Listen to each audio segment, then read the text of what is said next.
मनमोहन सिंह भारत गणराज्य के 13वें प्रधानमंत्री थे। साथ ही साथ वे एक अर्थशास्त्री भी हैं।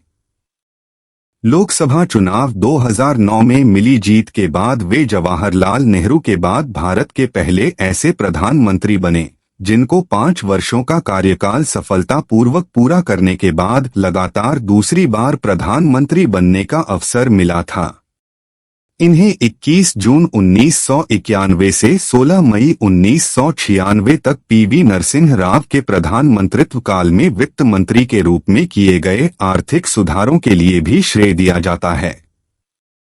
मनमोहन सिंह का जन्म ब्रिटिश भारत के पंजाब में 26 सितंबर 1932 को हुआ था।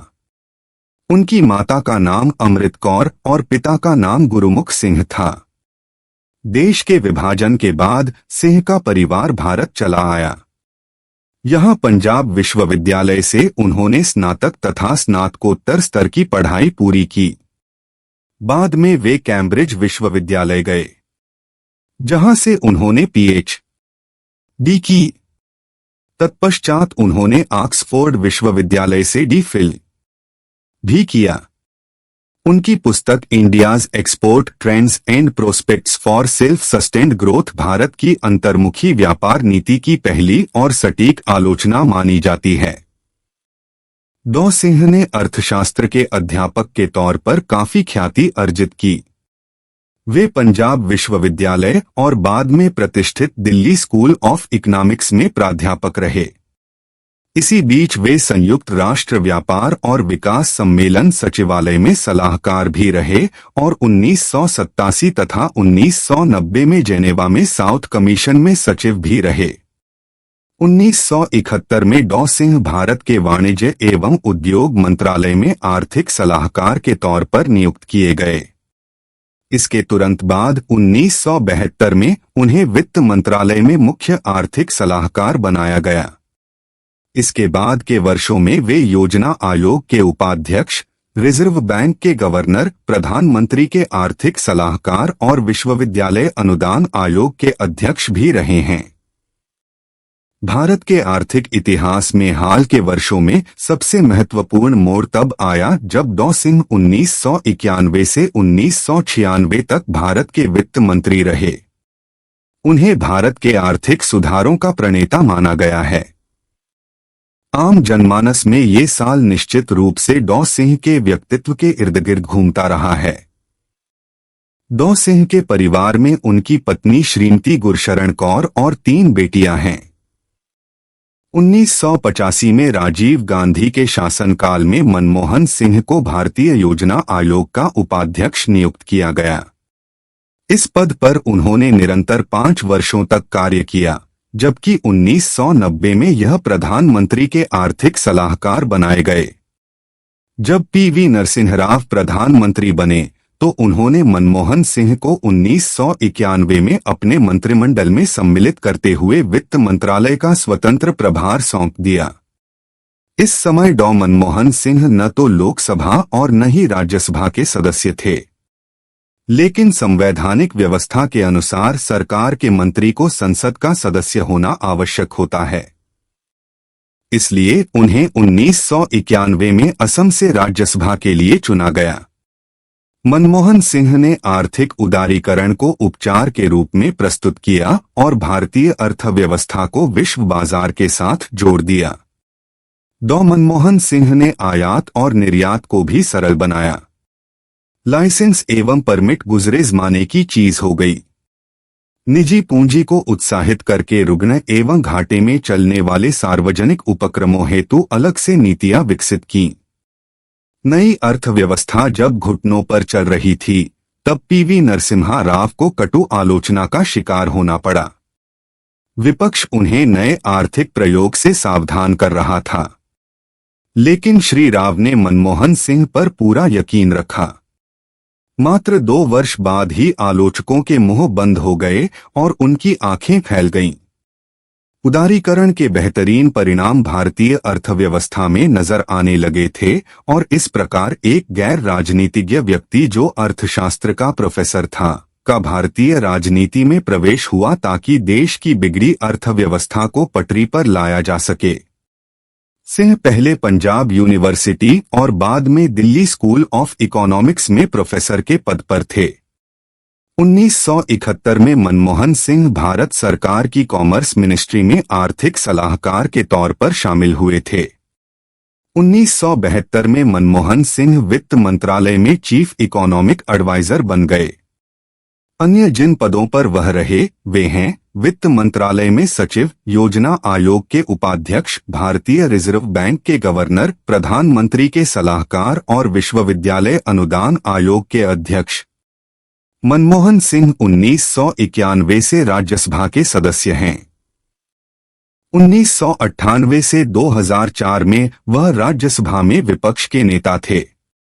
मनमोहन सिंह ने प्रथम बार 72 वर्ष की उम्र में 22 मई 2004 से प्रधानमंत्री का कार्यकाल आरंभ किया, जो अप्रैल 2009 में सफलता के साथ पूर्ण हुआ।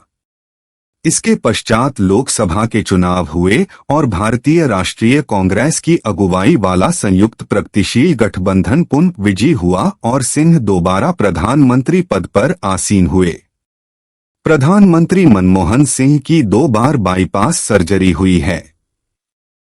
दूसरी बार फरवरी 2009 में विशेषज्ञ शल्य चिकित्सकों की टीम ने अखिल भारतीय आयुर्विज्ञान संस्थान में इनकी शल्य चिकित्सा की। प्रधानमंत्री सिंह ने वित्त मंत्री के रूप में पी चिदंबरम को अर्थव्यवस्था का दायित्व सौंपा था, जिसे उन्होंने कुशलता के साथ निभाया।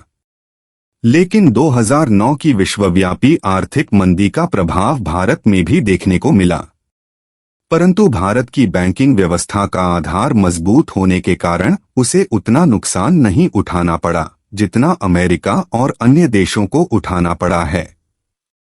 26 नवंबर 2008 को देश की आर्थिक राजधानी मुंबई पर पाकिस्तान द्वारा प्रायोजित आतंकियों ने हमला किया।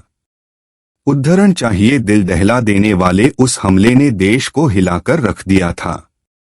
उद्धरण चाहिए तब सिंह ने शिवराज पाटिल को हटाकर पी चिदंबरम को गृह मंत्रालय की जिम्मेदारी सौंपी और प्रणब मुखर्जी को नया वित्त मंत्री बनाया। 1957 से 1965 चंडीगढ़ स्थित पंजाब विश्वविद्यालय में अध्यापक।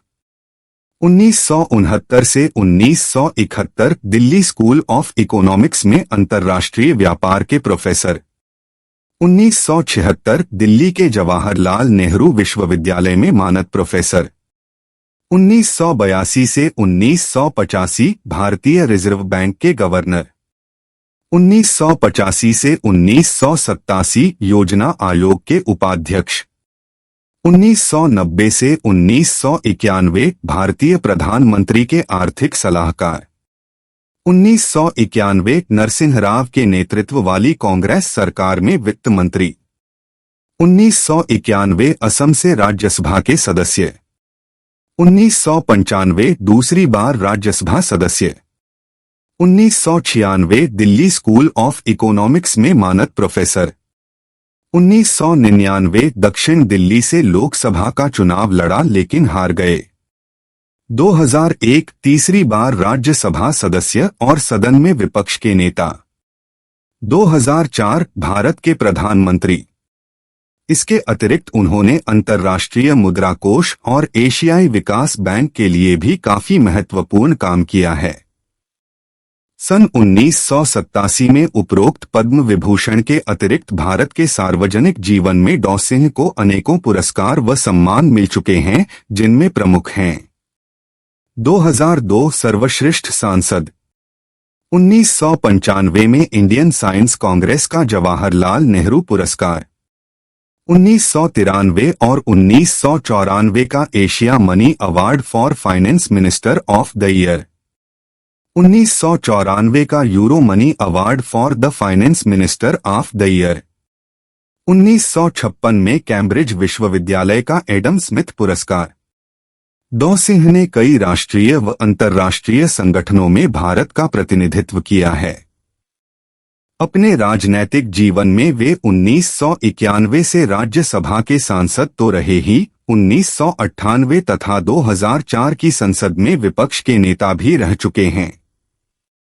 मनमोहन सिंह ने अपनी शिक्षा कैम्ब्रिज विश्वविद्यालय से पूरी की थी। साथ ही दुनिया की प्रसिद्ध शिक्षण संस्थान ऑक्सफोर्ड विश्वविद्यालय से अर्थशास्त्र में डॉक्टरेट की उपाधि प्राप्त की थी। मनमोहन सिंह ने पंजाब विश्वविद्यालय के अलावा दिल्ली स्कूल ऑफ इकोनॉमिक्स और दिल्ली विश्वविद्यालय में शैक्षणिक कार्य भी किया है। डॉ मनमोहन सिंह ने संयुक्त राष्ट्र के साथ भी काम किया है। वह वर्ष 1966 से 1969 के दौरान संयुक्त राष्ट्र सम्मेलन के लिए आर्थिक मामलों के अधिकारी के रूप में चुने गए थे। डॉ मनमोहन सिंह 1982 से 1985 तक भारतीय रिजर्व बैंक के गवर्नर भी रह चुके हैं। उन्होंने इस दौरान कई बैंकिंग सुधार किए थे। वरिष्ठ कांग्रेस नेता मनमोहन सिंह 1985 से 1987 तक योजना आयोग के प्रमुख के पद पर भी रह चुके हैं। साथ ही उन्होंने 1972 और 1976 के बीच मुख्य आर्थिक सलाहकार समेत कई पदों पर कार्य किया। 1987 से 1990 तक संयुक्त राष्ट्र में मनमोहन सिंह का कार्यकाल दक्षिण आयोग के महासचिव के तौर पर था, जो विकासशील अर्थव्यवस्थाओं का एक इंटरगवर्नमेंटल संगठन है। कांग्रेस नेता मनमोहन सिंह साल 1991 में असम से राज्यसभा सदस्य चुने गए। इसके बाद वह साल 1995, 2001, 2007 और 2013 में फिर राज्यसभा सदस्य रहे।